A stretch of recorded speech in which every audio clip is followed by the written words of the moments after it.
Hi, it's Dr. Dave, and today we are going to talk about a topic near and dear to my heart, food labels. Okay, so there you are in the supermarket looking at a food item, and on the package it says low fat, heart healthy, all natural, low sugar. Sounds healthy, right?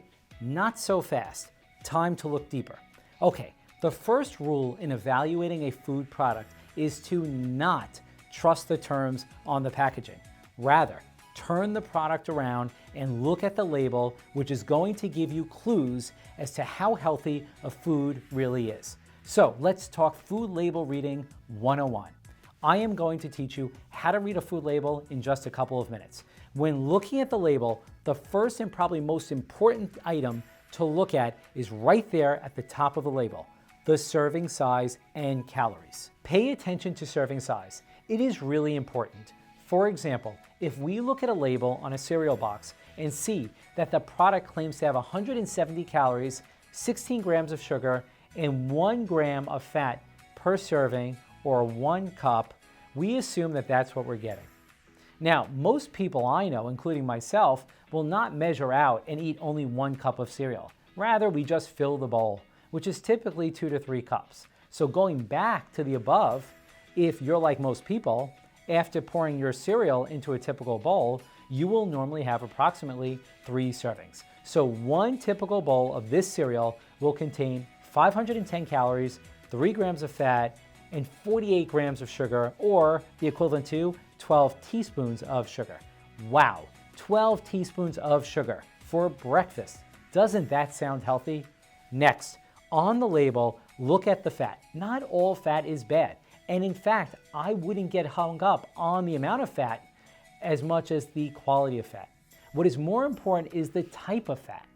The bad fats, which are listed, are saturated and trans fat, and both can contribute to the development of cardiovascular disease. Let's talk about trans fat for a second. As a practicing cardiologist, I have nightmares about this stuff. Trans fat is really bad, and try to avoid it at all costs. What is trans fat? Basically, trans fat is when a manufacturer will hydrogenize or change liquid oils into solid fats by adding hydrogen.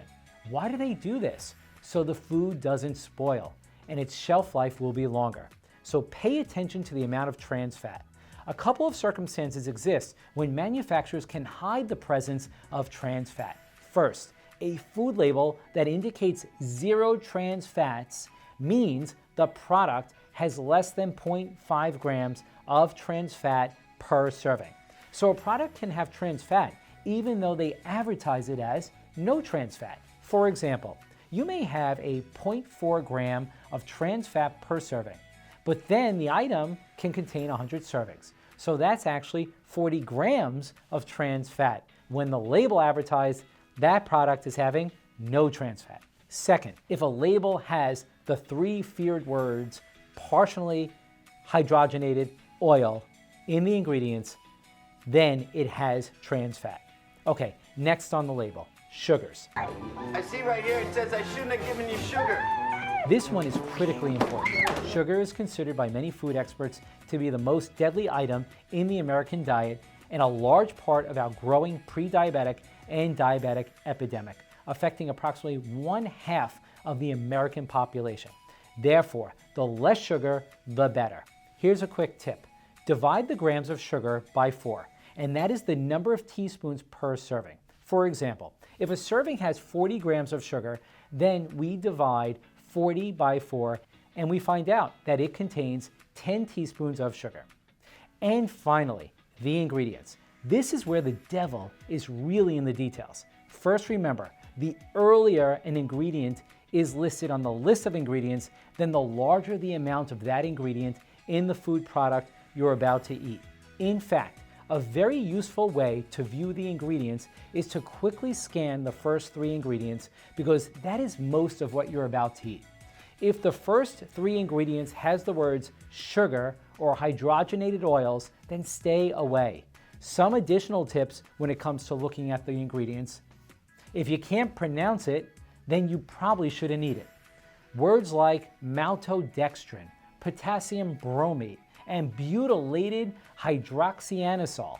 The more ingredients a product has, the worse it usually is in terms of nutritional value. Going back to sugar, remember, manufacturers can disguise sugar, so anything that ends in OSE, is most likely a sugar. And trust me, there can be tons of different ways to say sugar, so pay attention. Okay, there you have it. The quick and easy way to help dissect the label on any food product you're about to consume in just a couple of minutes. And remember, this is not an exhaustive list, but just some key items to watch for when shopping and consuming various food products. Until next time, this is Dr. Dave.